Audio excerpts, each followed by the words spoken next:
Mendengar jawabannya, nampaknya masih ada yang lapar ya.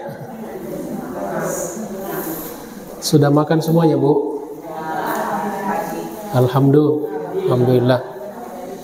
Kita ulangi sekali lagi, Bu ya. Yang semangat jawab salam saya, insya Allah saya doakan cepat ke tanah suci.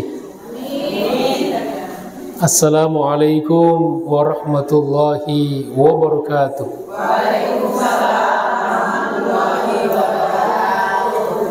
Insya Allah kita ke tanah suci semua. Untuk saudara-saudara kita yang tahun ini berangkat ke tanah suci untuk ibadah haji, kita doakan semoga diselamatkan, dilancarkan segala urusannya, diberikan semangat beribadah, diberikan keikhlasan dan keistiqomahan, dan kembali ke tanah air dengan membawa predikat haji mabrur. Amin ya rabbal alamin.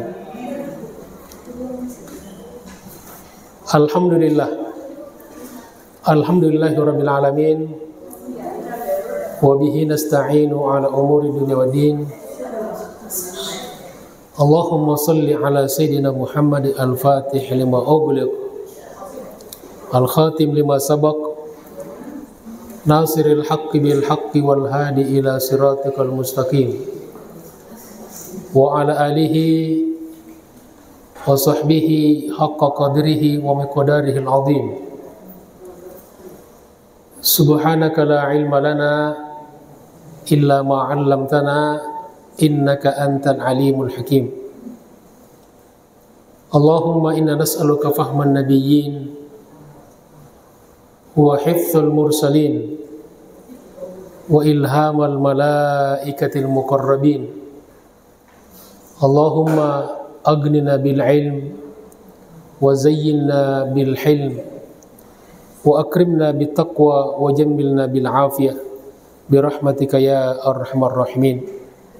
Rabbi shrah li sadri wa yassir li amri wahlul 'uqdatam min lisani yafqahu qawli, amma ba'd. Maaf, suara saya kedengaran baik ya? Jelas Bu ya? Ibu-ibu, para orang tua, wabil khusus segenap pengurus majelis taklim, ibu-ibu, juga ketua. Ada ketua? Oh iya, masyaallah. Ya. Mudah-mudahan kita semuanya insya Allah senantiasa dimuliakan di dalam hati Allah Subhanahu wa ta'ala. Alhamdulillah. Pertama-tama dan paling utama, mari kita panjatkan puji dan syukur kepada Allah Subhanahu wa ta'ala,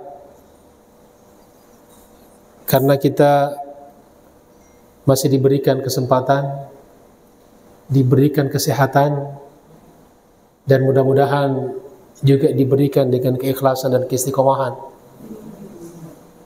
sehingga sebetulnya di waktu-waktu seperti ini waktu enak untuk apa, Bu? Tidur ya. Tetapi kita luangkan waktu kita wakafkan sebagian umur kita untuk hadir di rumah Allah ini. Yang pertama, kita niatkan untuk i'tikaf di masjid. Yang kedua, untuk bersilaturahim. Karena kata Nabi, man ahabba ayyubsata lahu fi rizqihi, barang siapa yang mau dilapangkan rezekinya, wa yunsa'alahu fi atharihi, dan mau dipanjangkan umurnya, falyasir rahimahu, hendaklah dia senantiasa bersilaturahim. Dan yang ketiga, yang tidak kalah pentingnya, jadi ini salah satu amanah kita semuanya, kita niatkan untuk talabul ilmi, untuk belajar. Karena kata Nabi, man kharaja fi talabil ilmi, barang siapa yang meninggalkan rumahnya, yang keluar rumah, yang pergi, yang mencari satu cara untuk belajar, untuk mencari ilmu, fahuwa fi sabilillahi hatta yarji, maka dia berada di jalan Allah Subhanahu wa ta'ala Sampai kapan? Sampai pulang ke rumah, sampai selesai. Jadi ibu-ibu kalau mau selalu di jalan Allah, tidak usah pulang Bu ya. Di sini aja terus. Nanti dicari sama bapak ya.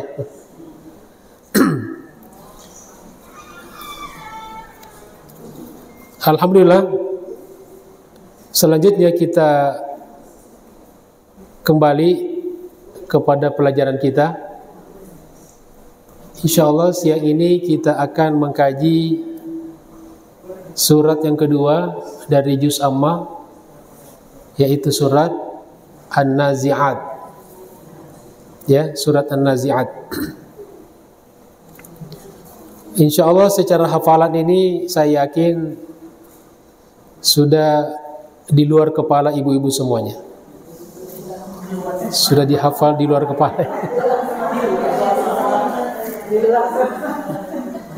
Ya, hafal di luar kepala ya. Sebelum kita melangkah kepada penjelasan-penjelasan dari surat ini, kita baca dulu ya, sama-sama Bu ya. Mudah-mudahan kita mendapatkan pahala dan keberkahan dari membaca Al-Quran. Karena kata Nabi, man qara'a harfan min kitabillah, barang siapa yang membaca satu huruf dari Al-Quran, falahu hasanah, maka dia mendapatkan satu pahala kebaikan. Wal hasanatu bi asyri amthaliha, dan satu pahala dikali 10. Masya Allah. Jadi satu huruf Al-Quran kita baca, kita mendapatkan berapa pahala Bu? 10 pahala. Maka nanti setelah ini dihitung aja berapa huruf di An-Nazi'at dikali 10. A'udzu billahi minasy syaithanir rajim.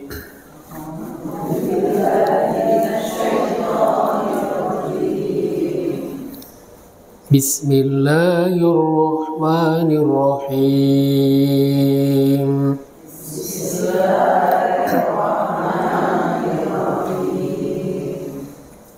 Wan nazi'ati gharqa.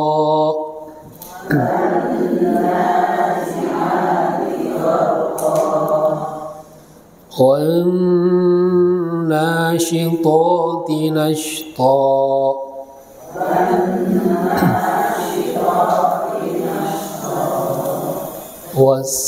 والسابحات سبحا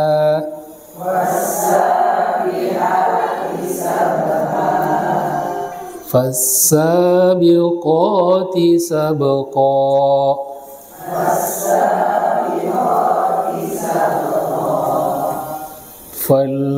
فالمدبرات أمرا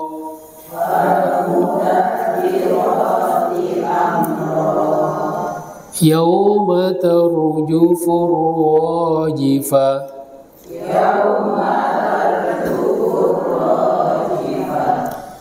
تتبعها الرادفة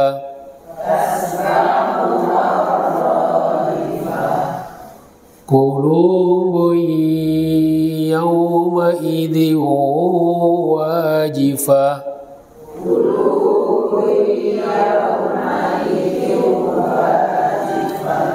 أبصارها خاشعة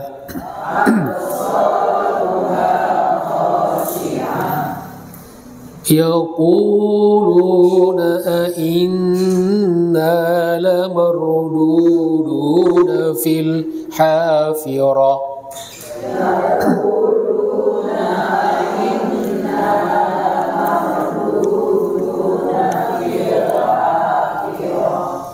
أَإِذَا كُنَّا عِظَامًا نَخِرَةً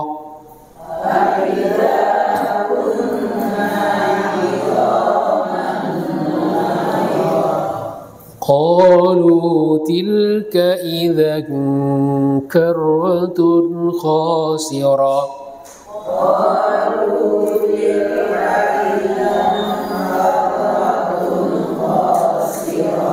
فإنما هي زجرة واحدة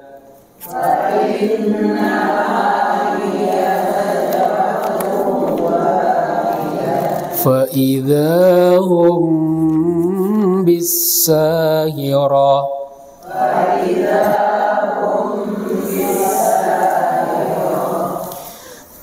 هل أتاك حديث موسى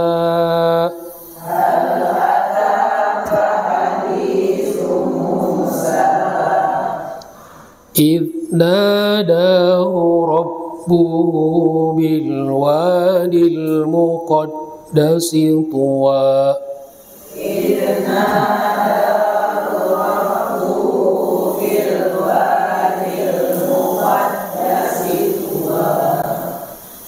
اذهب إلى فرعون إنه طغى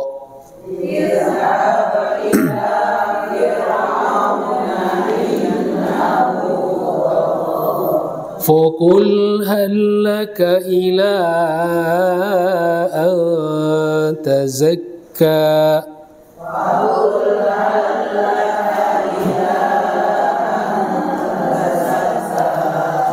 وأهديك إلى ربك فتخشى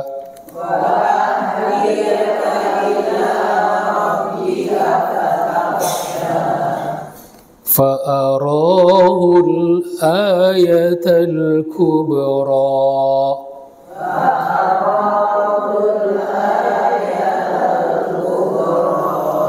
فكذب وعصى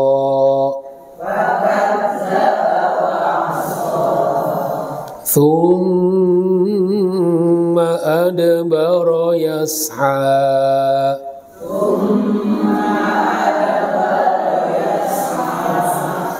فحشر فنادى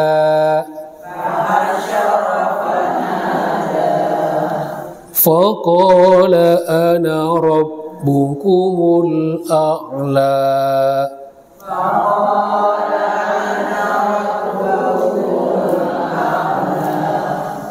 فأخذه الله نكال الآخرة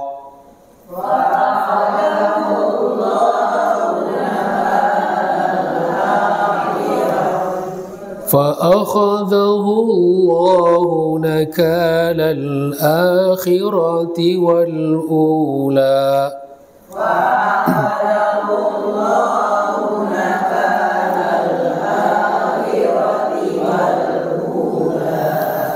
إن في ذلك لعبرة لمن يخشى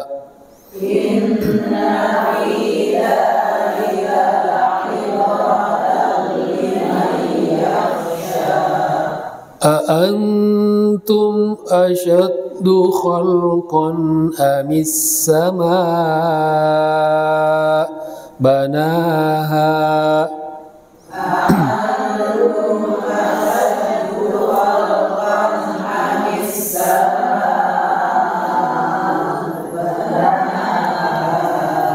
رفع سمكها فسواها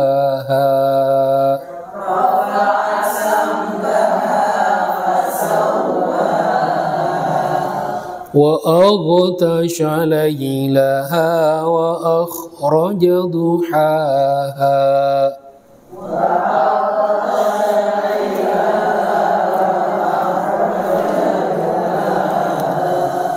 والأرض بعد ذلك دحاها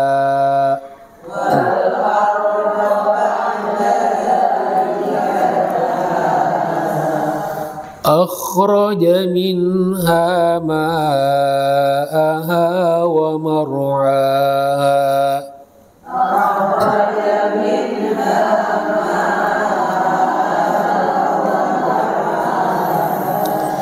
والجبال أرساها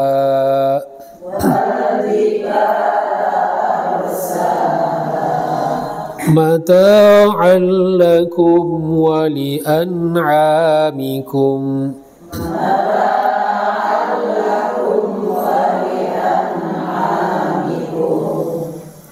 فإذا جاءت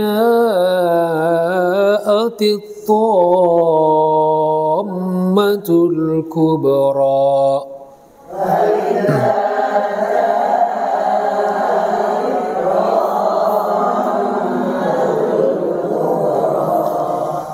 يوم يتذكر الإنسان ما سعى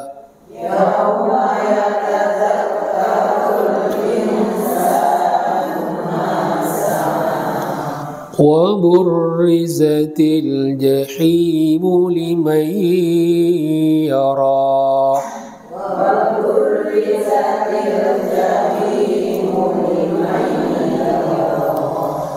فأما من طغى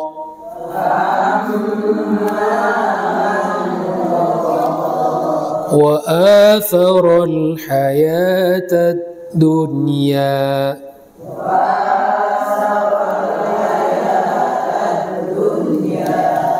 فإن الجحيم هي المأوى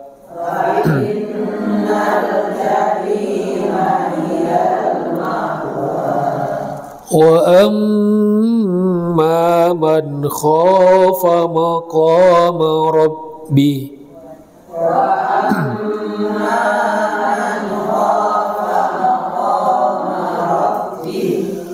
ونهى النفس عن الهوى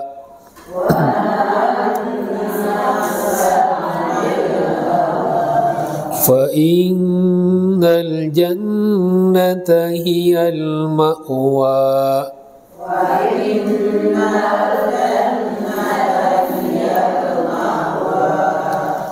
يسألونك عن الساعة أيان مرساها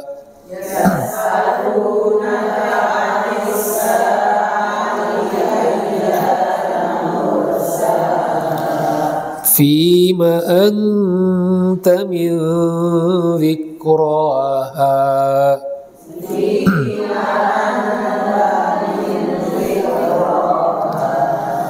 إلى ربك منتهاها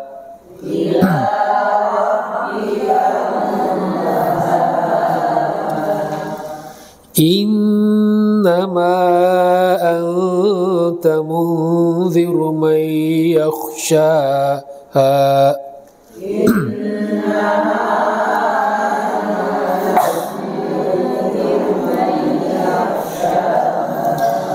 كأنهم يوم يرونها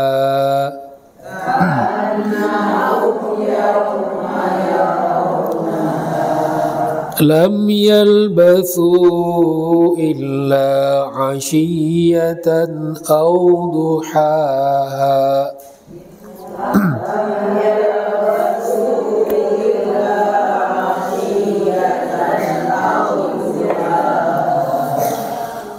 Sadaqallahul azim.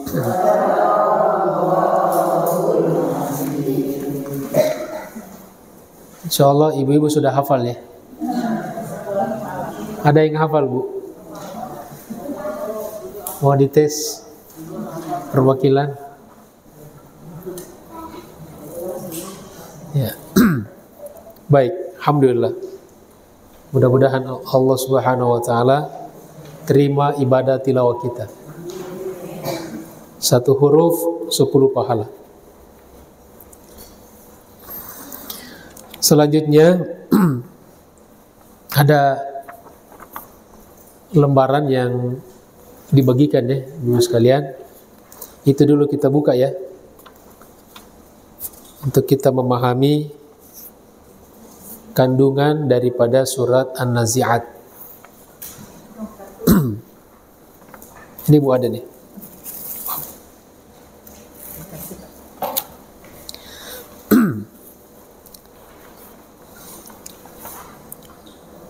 Udah punya semua Bu ya?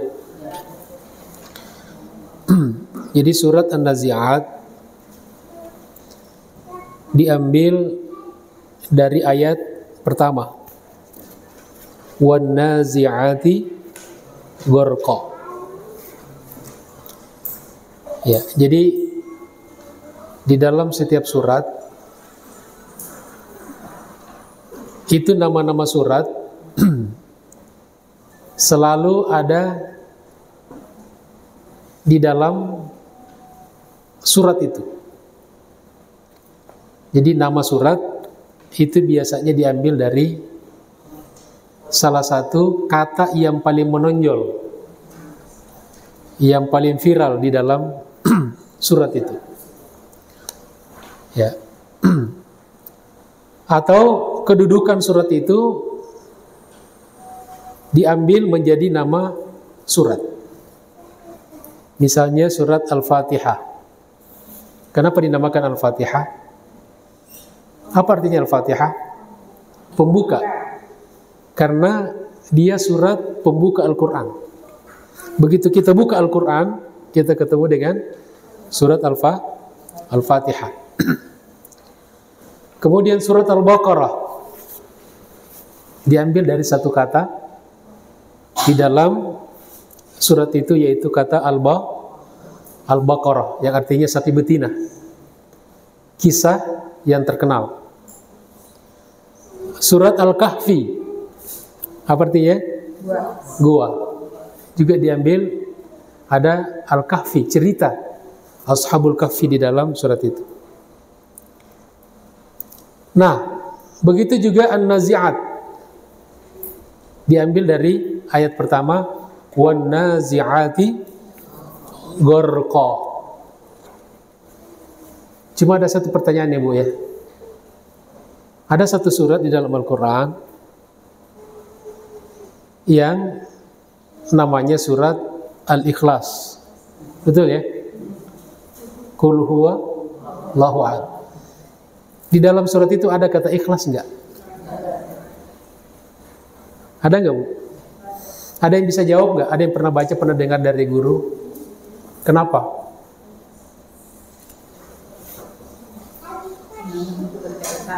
Ya? Menunjukkan keesaan Allah. Nah, surat Al-Ikhlas, tetapi tidak ada kata ikhlas di dalam surat itu. Nah, kata ulama, ikhlas itu tidak perlu diungkapkan. Ya, salah satu maknanya ya, ikhlas itu nggak perlu kita sampaikan. Kita ngasih sesuatu, ini saya kasih, saya ikhlas. Ketika kita mengatakan ikhlas, kita sudah nggak ikhlas. Jelas Bu ya? Nah, di sini surat An-Nazi'at diambil dari dari ayat pertama. Wan-nazi'ati gharqa. Ini merupakan surat ke-79 ya.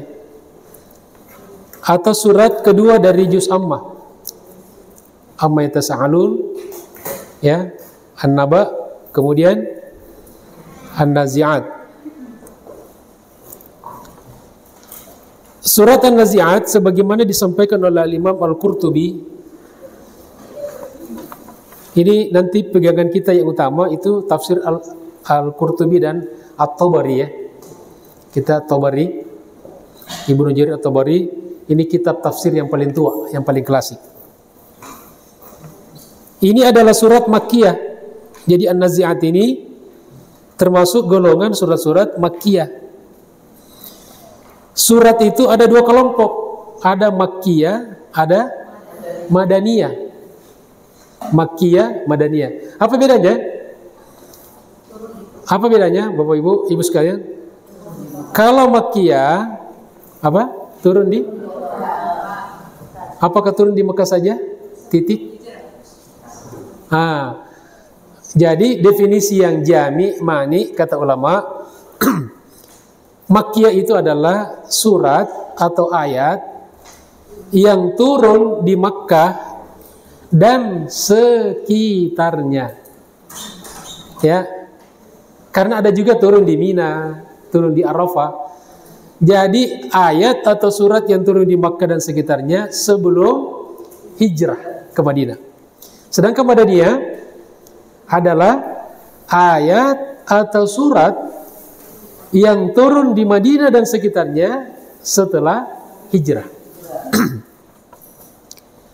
Nah, surat An-Nazi'at ini adalah salah satu dari surat-surat Makkiyah. Kebanyakan pokok pembahasan surat-surat Makkiyah berkisar pada iman kepada Allah Subhanahu wa taala, iman kepada Rasulullah, dan terutama iman tentang adanya hari kebangkitan, yaitu tentang hari kiamat. Begitu pula dengan surat An-Nazi'at, Allah Subhanahu wa taala memfokuskan permasalahan pada iman tentang akhirat. Jadi Nabi ini berjuang selama 23 tahun. Ya. 13 tahun di Makkah dan 10 tahun di Madinah. Lamaan mana? Makkah atau Madinah? Nah, di Makkah itu adalah membangun pondasi. Sedangkan di Madinah itu membangun bangunan. Jadi lamaan waktu dibutuhkan membangun pondasi daripada membangun bangunan dan aksesorisnya. 10 tahun, 13 tahun. Jadi di sana pokok-pokok keimanan. Iman kepada Allah, iman kepada Rasul, iman pada hari akhirat, dan sebagainya. Surat An-Nazi'at atau disebut juga surat As-Sahirah diambil dari ayat 14. Fa'idahum bis-sahirah. Jadi memang surat-surat dalam Al-Quran itu ada yang namanya lebih dari satu. Ya. Nah, di sini surat An-Nazi'at nama lainnya adalah surat As-Sahirah. Bukan dengan ha ya, dengan ha besar. As-Sahirah. Al-Fatihah, apa nama lain dari Al-Fatihah? Apa nama lain dari surah Al-Fatihah? Hah? Ummul Kitab, Ummul Quran. Apa lagi? As-Sab'ul Mathani. Ya. Dan sebagainya. Dan At-Tamah biasa juga disebutkan dengan surat At-Tamah, diambil dari ayat 34, fa idza ja'atit tammatul kubra. At-Tamah. Jadi ada berapa namanya? An-Nazi'at? 3 ya, An-Nazi'at, As-Sahirah, dan At-Tamah. Bukan At-Tamah ya, bukan Toma ya. Nanti salah dengar lagi ditulis nanti At-Tamah gitu. At-Tamah. Dan bacanya itu panjang. Fa idza ja'atit tammatul kubra. Ulangi Bu, ikut. Fa idza ja'atit tammatul kubra. At-Tammah. Ya.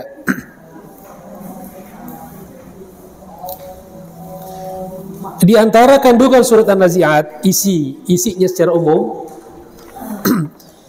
Yang pertama, penegasan Allah Subhanahu wa taala tentang adanya hari kiamat. Tentang hari kiamat. Dan sikap orang-orang musyrik terhadap hari kiamat. Ya, karena manusia ketika itu sama sekali tidak mengenal yang namanya hari kiamat. Jadi kalau ada orang sekarang lupa tentang akhirat, maka lebih parah daripada orang-orang musyrik di zaman jahiliyah. Orang dulu tidak pernah mengenal akan adanya hari akhirat. Pokoknya hidup ini hanya dunia. Setelah itu nggak ada lagi. Kira-kira ada nggak orang sekarang percaya seperti itu? Nah, kalau ada orang di era modern seperti ini juga tidak percaya tentang akhirat, maka lebih parah daripada orang-orang musyrik. Ya, di awal-awal datanya Rasulullah SAW. Jadi tantangan terberat yang dihadapi Nabi ketika diutus sebagai Nabi dan Rasul adalah menghadapi orang-orang yang tidak percaya kepada hari akhirat. Maka diperkenalkan itu. Maka di sini Allah di dalam surat ini menegaskan tentang adanya hari kiamat. Ya, dan juga bagaimana sikapnya orang-orang musyrik yang bukan hanya tidak percaya tapi melawan, ya, melawan, membantah keyakinan terhadap hari akhirat. Yang kedua, kandungan surat An-Nazi'at yang kedua, manusia dibagi ke dalam dua golongan di akhirat. Ada dua golongan. Golongan apa? Kanan dan kiri. Kalau kanan kemana? Surga. Ini surga semua nih. Amin. Ini kiri. Hah? Tapi saya nggak bilang neraka kan nggak? Nah, kanan gini mutar nih. Nah, ini. Surga semua nih, surga semua. Nah, saya nggak bilang neraka kan nggak? Nanti pulang nanti saya dikeroyok sama ibu. Jadi ada dua golongan. Di akhirat cuma dua tempat, surga, neraka. Tidak ada tempat alternatif seperti orang-orang Mu'tazilah. Di keyakinan mereka, orang-orang sesat mengatakan ada tempat ketiga, namanya manzilah bainal manzilatain. Jadi orang yang bingung, jadi kayak milih masuk warung gitu, masuk warung ini atau warung ini. Nah, karena bingung, nongkrong dulu di situ. Jadi semua orang pada akhirnya masuk surga, masuk neraka. Tapi ada yang sebelum masuk surga mampir di neraka dulu. Jadi umat Nabi ini, semua orang yang beriman kepada Allah, kepada Rasulullah, insya Allah pada akhirnya masuk surga. Tapi mampir dulu. Dan ada satu hal nih, ibu-ibu sekalian, berita gembira sekaligus mungkin berita duka juga ya.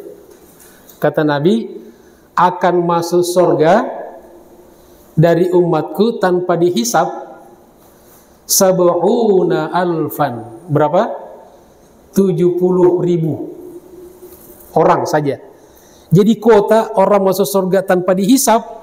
Jadi tidak ditanya, pokoknya tidak dihitung, tidak diapa-apain, langsung masuk gitu. Malaikat nggak peduli dia keluar masuk gitu kan. Itu cuma 70.000 orang. Kira-kira banyak apa sedikit jumlahnya? Sahabat Nabi ketika Nabi haji wada, haji perpisahan, itu dalam satu riwayat Sirah Nabawi dikatakan jumlah mereka 140.000 orang. Jadi mereka separuhnya yang masuk surga tanpa dihisab, padahal itu sahabat. Nah, pertanyaannya siapa yang mewakili dari Majelis Taklim Al-Akbar nih?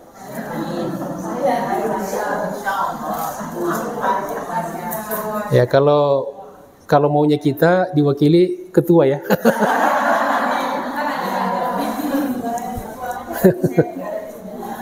Cuma Bu, di akhirat nanti kalau masuk surga itu orang masuk berbondong-bondong, jadi kelompok-kelompok. Orang masuk surga nggak ada sendiri-sendiri. Ya, kelompok-kelompok. Nanti ada panggil.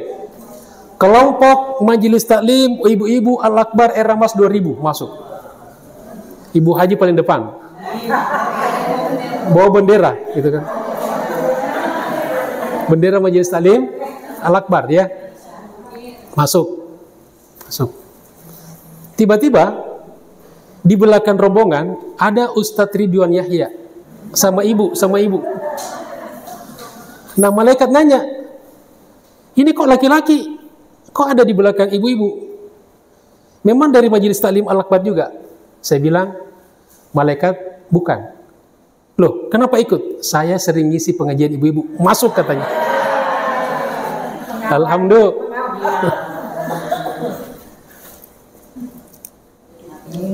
Amin ya rabbal alamin. Yang ketiga, manusia tidak mengetahui kapan terjadinya hari kiamat. Ini berkali-kali ditegaskan dalam Al-Quran, di surat An-Nazi'at, di surat-surat lain. Bahkan Nabi ketika ditanya oleh Jibril, mata sa'ah, akhbirni anis sa'ah. Jibril, tolong informasikan kepadaku kapan terjadinya hari kiamat. Apa kata Nabi? Mal mas'ulu anha bi'a'lami minas sa'il. Tidaklah pihak yang ditanya lebih tahu dari pihak yang bertanya. Artinya tidaklah Nabi Muhammad lebih tahu daripada Jibril. Seandainya itu dibocorkan oleh Allah, maka malaikat Jibril lebih berhak duluan tahu daripada Nabi Muhammad SAW. Tapi tidak dibocorkan. Malaikat pun tidak tahu. Maka kalau ada orang sok-sok tahu, ya seperti ada yang prediksi hari kiamat tinggal sekian tahun, semuanya bohong. Nabi saja nggak berani prediksi. Kira-kira siapa orang yang paling berhak memprediksi hari kiamat? Kalau bisa diprediksi siapa? Nabi Muhammad. Tapi satu pun riwayat tidak pernah kita dapatkan Nabi. Nah, kalau menurut saya gitu kan. Ada ayat-ayat juga hadis mengatakan hari kiamat dekat. Tapi dekatnya itu seperti apa kita nggak tahu.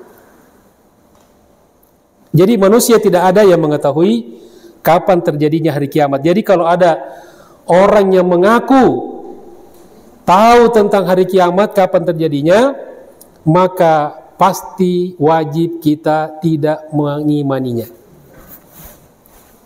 Tapi yang disebutkan tanda-tandanya. Kalau tanda-tandanya ya banyak itu disebutkan. Ada tanda-tanda sugro yang kecil, ada tanda-tanda kubro yang besar. Satu buku disertasi tesis ya kalau S2 atau disertasi S3 waktu saya kuliah di Madinah itu sudah dicetak satu disertasi namanya Asyratus Sa'ah. Itu di situ disebutkan hampir 100 tanda-tanda hari kiamat sugro dan hampir semuanya sudah terjadi. Jadi betul dekat, tapi dekatnya kapan gitu kan? Di antaranya yang disebutkan di situ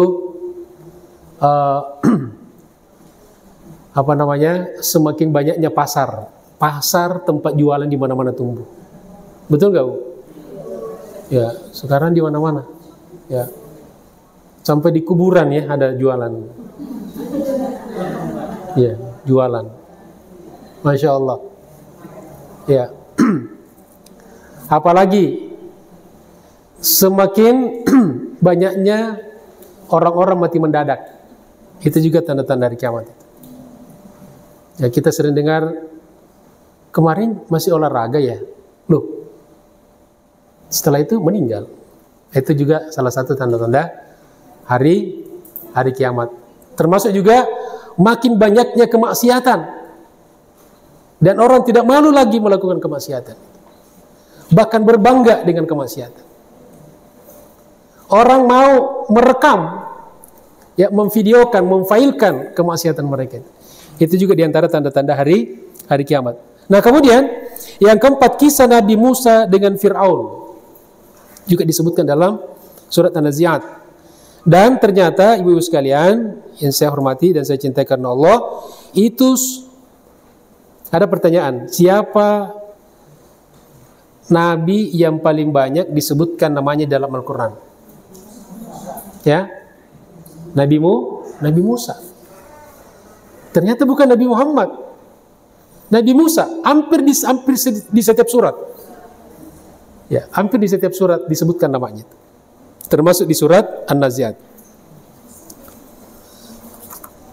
Asbabun nuzul surat An-Nazi'at dilatar belakangi cerita ketika orang-orang kafir usai mendengar hari kebangkitan sesudah mati, mereka merasa heran dan mengejek. Ya, karena sama sekali tidak masuk dalam pikiran mereka tentang adanya hari kiamat. Karena menurut keyakinan mereka tidak ada hari kebangkitan. Itulah sebabnya mereka bertanya demikian. Diriwayatkan oleh Sa'id bin Mansur yang bersumber dari Muhammad bin Ka'ab bahwa ketika turun firman Allah Subhanahu wa taala, yaquluna inna lamarduduna fil hafirah, Mereka berkata, apakah sesungguhnya kami benar-benar akan dikembalikan kepada kehidupan yang semula? Di surat An-Nazi'at ayat 10. Sebagai keterangan kepada Rasulullah SAW dan terdengar oleh kaum kafir Quraisy, maka apa kata mereka? Kata orang-orang kafir Quraisy, kata orang-orang musyrik, kalau kita dihidupkan kembali sesudah mati, tentu kita akan rugi. Maka turunlah ayat berikutnya, An-Nazi'at ayat 12. Qalu tilka idzan karratun khasirah. Sebagai keterangan dari Allah Subhanahu wa taala kepada Rasulullah sallallahu alaihi wasallam tentang ucapan kaum kafir Quraisy. Jadi intinya salah satu kandungan surat ini dan salah satu asbabun nuzulnya adalah membantah anggapan orang-orang Quraisy yang tidak percaya kepada adanya hari akhirat dan adanya hari kebangkitan. Nah, jadi kalau ada orang yang tidak percaya kepada hari akhirat, bacakan surat ini, Bu. Ya. Kalau perlu ditiupkan ke mukanya gitu.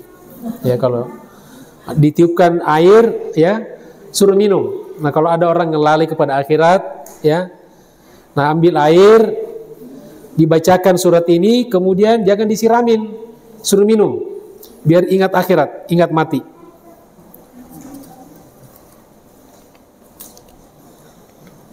Di antara keutamaan surat An-Nazi'at, 1,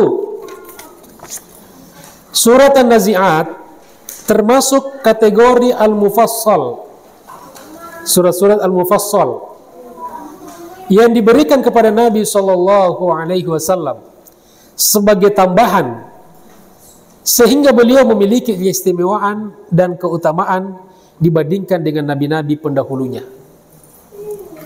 Diberikan Al-Quran, diberikan kemujizatan-kemujizatan yang semakin menambah kemuliaan beliau.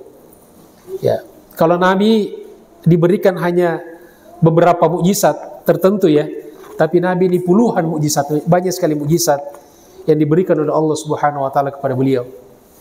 Dan mujizat terbesar adalah apa? Al-Quran. Ya, Al-Quran. Sekarang Masya Allah, diteliti di hampir semua aspek Al-Quran itu ada kemujizatannya, dan sudah dibuktikan oleh peneliti gitu. Ada kemujizatan secara ilmiah, bahwa fakta-fakta ilmiah yang disebutkan dalam Al-Quran itu sama dengan apa yang terjadi di alam modern ini. Ya. Kemudian juga apa yang pernah dikabarkan Al-Quran itu terjadi sesuai dengan fakta-fakta ilmiah modern. Dan yang luar biasa, ibu-ibu sekalian, ada satu kemujizatan Al-Quran namanya Al-I'jaz Ar-Raqmi. Apa namanya? Kemujizatan dari segi nomor, segi angka Al-Quran itu. Jadi Al-Quran yang sedemikian rupa itu kok bisa seimbang? Kata-kata yang berlawanan dalam Al-Quran itu disebutkan sama jumlahnya. Hidup, mati, sama jumlahnya itu. Dunia, akhirat, sama jumlahnya. Laki, perempuan, sama jumlahnya itu. Bahagia, sedih, sama jumlahnya itu.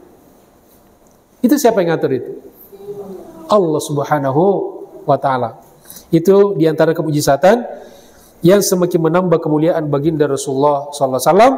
Dan puncak dari seluruh kemuliaan baginda Rasulullah SAW di antara para nabi dan rasul adalah ketika selesai peristiwa Isra Mi'raj atau sebelum berangkat Isra Mi'raj, dalam riwayat yang berbeda, Nabi sholat berjamaah di Baitul Maqdis dan Nabi menjadi imam dan makmumnya adalah semua nabi dan rasul. Masya Allah. Ini pertanda bahwa Nabi kita Muhammad SAW adalah nabi yang paling mulia dibandingkan seluruh nabi dan rasul. Bahkan afdalur rusul, afdalul khalq ajma'in, sebaik-baik makhluk secara mutlak. Allahumma salli ala Sayyidina Muhammad wa ala ali Sayyidina Muhammad. Yang kedua, di antara keutamaannya, pembacanya, orang yang membaca surat An-Nazi'at tentunya rajin membaca, kemudian paham artinya, tidak akan mati tidak akan masuk surga kecuali dalam keadaan segar, tidak kehausan. Jadi di akhirat nanti ini, di padang mahsyar, salah satu kondisi yang dialami oleh manusia adalah haus. Bahkan saat-saat seseorang mau meninggal dunia, itu yang dirasakan adalah haus. Makanya disediakan air es. Ya. Jadi kalau ada orang mau meninggal dunia, Bu, itu kalau minta minum dikasih minum. Ya. Kalau masih mau minum ya. Kalau orang-orang dulu mau mati masih bisa ngobrol, masih kadang-kadang masih minta makan. Udah gitu minta makanan yang enak-enak lagi gitu kan. Kalau orang sekarang mau meninggal udah nggak sadar gitu. Jadi kalau ada orang mau mati, dia minta minum, kasih minum. Kenapa? Karena kalau kita nggak segera kasih, maka nanti datang setan. Setan ngasih air, tapi ada upahnya. Ya, disuruh ikut ajarannya gitu kan. Dia berpura-pura seperti keluarga dekatnya yang pernah mati. Bapaknya kah, ibunya kah, datang menjelma, sini nak, sini. Kalau kakaknya sini dek, gitu kan, diajak. Nah, dikasihlah minum, diminum agar ikut sama. Itu bukan orang tuanya, bukan ibunya, bukan siapa-siapa, tapi setan. Ya. Auzubillahi min zalik. Abu Abdullah berkata, barang siapa yang membaca surah An-Nazi'at, maka ia tidak akan mati kecuali dalam keadaan segar, tidak haus. Allah tidak akan membangkitkannya kecuali dalam keadaan segar atau tidak haus, dan Allah tidak memasukkannya ke dalam surga kecuali dalam keadaan segar, tidak haus, tidak kehausan. Dalam kitab Thawabul A'mal halaman 150. Yang ketiga, pembacanya akan aman, dimudahkan dari azab Allah Subhanahu wa ta'ala, mendapatkan minuman dingin di akhirat, dan selamat dari musuh. Nabi Muhammad SAW bersabda, barang siapa yang membaca surat ini atau An-Nazi'at, maka ia aman dari azab Allah. Amin. Allah akan memberinya minuman atau minuman yang dingin di hari akhirat. Jadi di akhirat pun itu air minum dingin laku. Ya. Itu fitrah manusia ya. Di sini ibu-ibu suka minum air dingin apa air panas? Kalau kopi panas ya. Nah, saya tahu ini Bu, waktu di Arab. Di Arab itu, di Madinah, yang saya tinggal di Madinah itu, orang kalau dikasih minum itu harus dingin. Kalau air putih nih. Ya. Dia kalau air begini nggak diminum nih. Kecuali kalau musim dingin nih. Tapi kalau seperti ini dikasih air begini nggak diminum. Harus dingin. Sebaliknya kalau kopi atau teh harus panas. Ya. Ini berlanjut sampai di akhirat.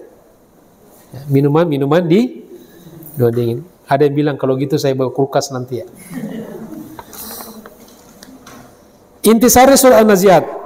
Yang pertama, membahas tentang sumpah-sumpah Allah yang diletakkan kepada malaikat-malaikatnya. Wan-Nazi'at. Ya. Itu malaikat semua itu, sumpah-sumpah. Dan Allah Subhanahu wa ta'ala bebas bersumpah dengan makhluknya. Sedangkan kita, manusia ini, tidak boleh bersumpah kecuali hanya dengan nama Allah. Kalau Allah, bebas. Allah bersumpah dengan wal asri, demi waktu asar, wal fajri, demi waktu fajar, waktu subuh, wad duha, demi waktu duha, ya, wal laili, ya kan, wasyamsi, dan seterusnya, termasuk wan nazi'at, malaikat-malaikat. Ya, nanti akan ada penjelasannya. Yang kedua, kesempurnaan itu bisa dicapai dengan mengenang malaikat-malaikat Allah Subhanahu wa ta'ala, yang mana mereka diberikan kekhususan-kekhususan yang tidak diberikan kepada makhluk Allah Subhanahu wa ta'ala. Ini makhluk yang dahsyat. Ya, makhluk yang luar biasa dan gaib, dan tidak pernah ada orang yang merasakan dan melihat malaikat kecuali baginda Rasulullah sallallahu alaihi wasallam. Ya, itulah makhluk yang paling sempurna. Ya, malaikat. Dia tidak butuh makan, tidak minum. Ya, dan dalam beberapa keterangan, nah malaikat ini ada yang diciptakan untuk tugas-tugas tertentu, dan ada malaikat yang hanya diciptakan untuk beribadah kepada Allah Subhanahu wa ta'ala. Dan di langit, katanya, di langit itu tidak ada tempat satu jengkal pun kecuali di situ ada malaikat yang sujud kepada Allah Subhanahu wa ta'ala. Malaikat luar biasa. Makanya kalau ada orang-orang yang rada-rada bersih, apa yang kita bilang? Ya kayak malaikat gitu kan. Kita ini bukan malaikat. Ya. Memang kita bukan malaikat. Malaikat tidak punya dosa. Kita punya dosa. Malaikat tidak butuh makan minum. Kalau kita butuh makan minum. Yang ketiga, Allah Subhanahu wa ta'ala mengkhususkan sumpahnya dengan makhluknya, menandakan adanya poin-poin yang sangat penting. Sehingga Allah Subhanahu wa ta'ala menggunakan makhluk-makhluknya itu sendiri. Misalnya wan-nazi'ati gharqa, demi malaikat-malaikat yang mencabut nyawa dengan keras. Karena di situ Allah ingin menunjukkan bahwa ada saja manusia yang dicabut nyawanya oleh malaikat secara keras. Ya. Makanya kadang-kadang, maaf ya Bu, ada orang kita lihat ketika sakaratul maut itu sampai meronta-ronta, menjerit. Ya, nauzubillahi min zalik. Wan nasyitati nashta, dan demi malaikat-malaikat yang mencabut nyawa manusia dengan lembut. Ini untuk orang-orang beriman. Mudah-mudahan kita termasuk dari mereka. Amin. Jadi dalam satu riwayat dikatakan, digambarkan perumpamaan nyawa orang-orang kafir, orang-orang durhaka ketika dicabut nyawanya itu seperti orang yang menarik kain sutra yang nyangkut di duri, lalu dijambak tuh, ya. Dan sebaliknya perumpamaan orang mukmin, orang mukminah, orang soleh, orang solehah, ketika dicabut nyawanya, takubahnya seperti menarik tepung dari benang, menarik benang dari tepung, terbalik. Ya, menarik benang dari tepung. Ambil benang jahit, taruh di tepung, tarik. Kira-kira berisik enggak? Halus enggak? Nah, seperti itu pula keluar nyawa orang yang beriman. Makanya tiba-tiba hilang. Ya, tiba-tiba duduk, mati dia. Itu kayak halus, keluar seperti benang. Tidak ada rasa, tidak ada meronta-ronta, tidak ada menjerit. Bahkan ketika sudah jadi jenazah, dibuka mukanya seperti orang yang tersenyum, atau seperti orang yang tidur.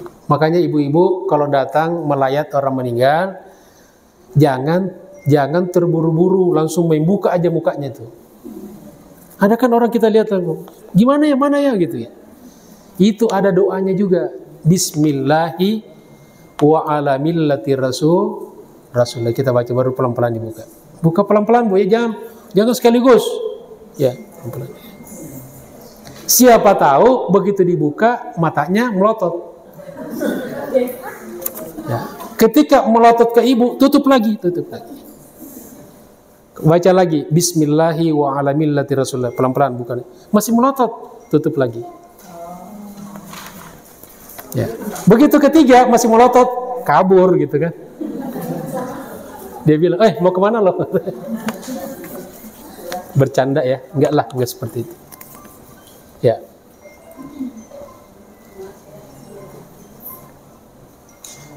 Tapi kalau untuk orang-orang, sebagian orang yang mengganggu nanti, dia bilang sering terbayang-bayang. Ketika tidur ya, wajah orang meninggal tidak usah. Ya. Ada yang takut melihat muka jenazah. Ya. Jadi kalau yang akan terganggu nggak usah, tidak usah dibuka. Doakan saja. Ya.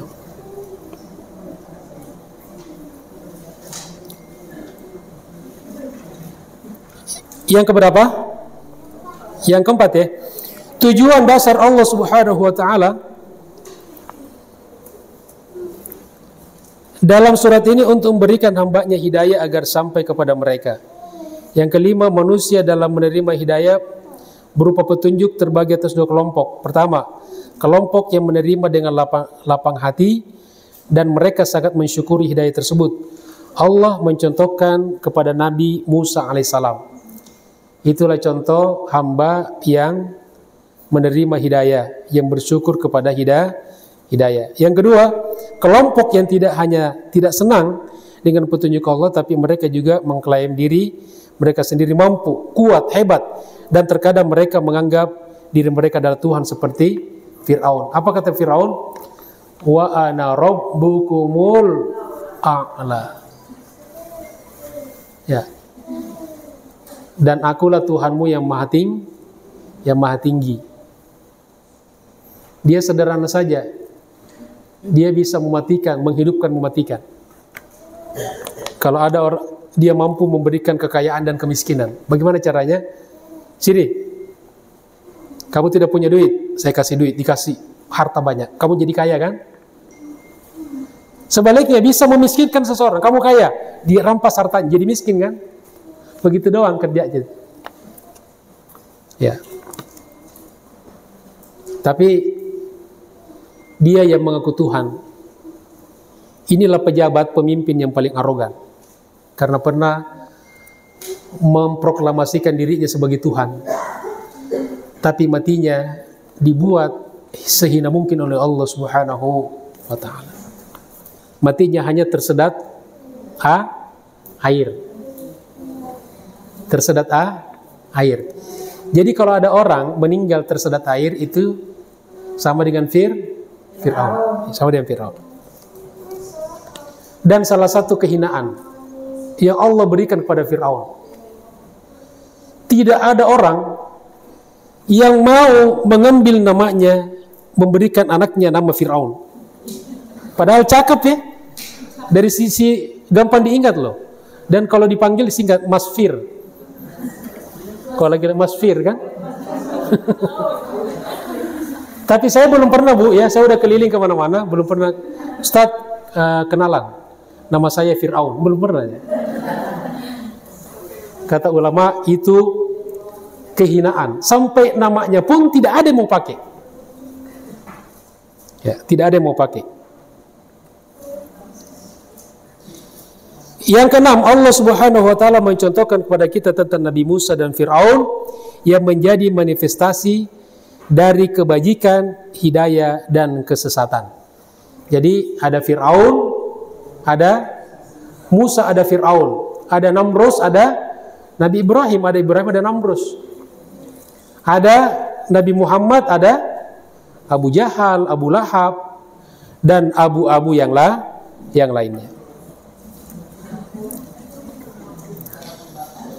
7. Dalam hal pembagian ibrah, pengambilan ibrah atau pelajaran, kita harus mengkaji kehidupan orang-orang terdahulu. Makanya kita perlu belajar sejarah, perlu kita belajar sirah nabawiyah. Sehingga dengan mempelajari ini, kita akan melihat orang yang mengingkarinya akan mendapatkan tidak hanya azab di dunia, tapi juga di akhirat. Begitu saja kalau kita belajar itu. Sejarah berulang terus. Ya, jadi kita ini sebetulnya diuntungkan sebagai umat akhir zaman, karena kita sudah banyak contoh-contoh umat terdahulu. Ada umat yang diangkat oleh Allah, dimuliakan oleh Allah. Ada juga umat yang dibinasakan oleh Allah Subhanahu wa taala. Artinya kata Allah, kalau pengen ditinggikan oleh Allah, ikutilah umat itu. Kalau pengen dijatuhkan oleh Allah, dihinakan, ikutilah umat itu. Ya. Jadi kita luar biasa, kita umat terakhir, tapi kita mendapatkan banyak pembelajaran dari umat-umat terdahulu. Dan salah satu kelebihan kita, umat baginda Rasulullah, meskipun kita umat yang terakhir, tetapi di akhirat kelak kita adalah umat yang pertama kali dihisab dan pertama kali masuk surga. Alhamdulillah. Salah satu cara untuk mengambil ibrah adalah dengan cara merenungkan alam takwini, ya, alam jagat raya, alam yang diciptakan dengan sempurna oleh Allah Subhanahu wa taala tanpa ada kekurangan. Tidak ada kekurangan yang Allah ciptakan, ya. Dan tidak ada yang pernah protes. Satu-satunya makhluk yang suka protes ciptaan Allah adalah manusia. Iya. Binatang gak pernah itu protes tuh. Kenapa saya begini? Kenapa saya hitam? Tidak ada yang protes. Manusia banyak protes. Ya. Dan suka iri sama umat yang lain. Orang di Eropa pirang rambutnya, di sini juga pengen pirang. Ya, lalu dicatlah rambutnya. Padahal pirang itu ada keserasian. Tinggi, hidungnya mancung, ya, kulitnya putih, kasih rambut pirang cakep.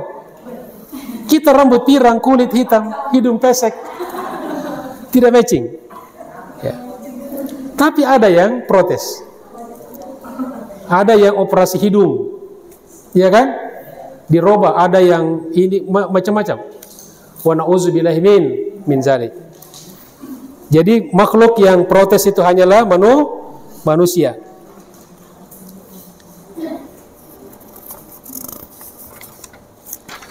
Sembilan, manusia apabila tidak bisa mencegah seluruh ego yang dimiliki, maka orang tersebut akan menjadi manusia yang selalu menyangkal kebenaran. Ya, seperti Fir'aun, menyimpan dari kebenaran, bahkan tidak mau menerima kebenaran itu sendiri, seperti halnya Mas Firman, Fir'aun. 10. Orang yang seperti Fir'aun pada hakikatnya adalah orang yang bodoh dan lemah, tapi ia tidak menyadarinya, sehingga ia dibutakan oleh kekuasaannya. Akhirnya tidak ada apa-apanya kan? Tenggelam, sangat mudah matinya, tersedat. Dan kalau kita baca para orang-orang zolim, ya, pemimpin-pemimpin yang durhaka, itu malah matinya sangat dihinakan oleh Allah, sangat gampang sekali. Raja Namrus itu dalam catatan sejarah dikatakan dia matinya itu gara-gara nyamuk, kena DBD. Ya. Jadi kalau ada orang mati karena DBD, itu ikuti matinya Raja Namrus. Cuma nyamuk. Padahal nyamuk itu binatang yang tidak bernilai. Seandainya Fir'aun dia diterkam harimau, hebat ya. Namrus mati karena diterkam oleh harimau, oleh singa misalnya gitu. Namrus mati apa? Kena DBD, nyamuk.